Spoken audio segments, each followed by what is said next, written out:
Gentlemen, as you both know, naging madugo ang kampanyang ito. Financially, literally, kailangan natin mabawi lahat ng perang nailabas.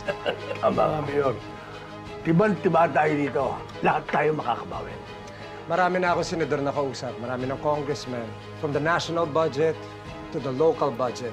At marami na akong project na nakahanda. Malulula kayo sa makikita ninyo.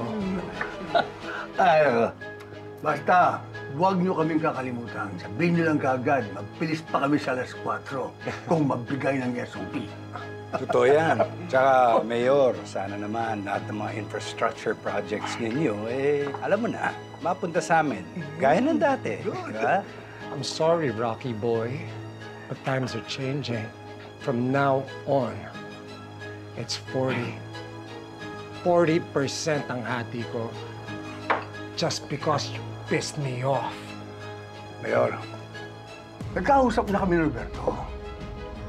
Sinabi niya sa akin, maliwanag, 20%.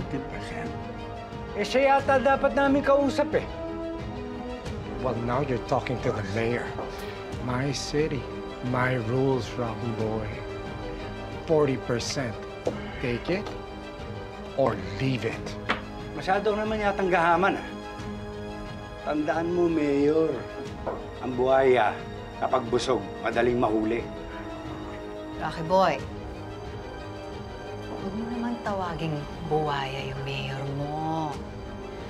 Hayaan mo siya, diskarte niya yan. Hindi naman kayong nananakawan pagka tinataasan niya yung kubra niya, di ba? Pondo ng lungsod ko yun, Rocky boy. I own it.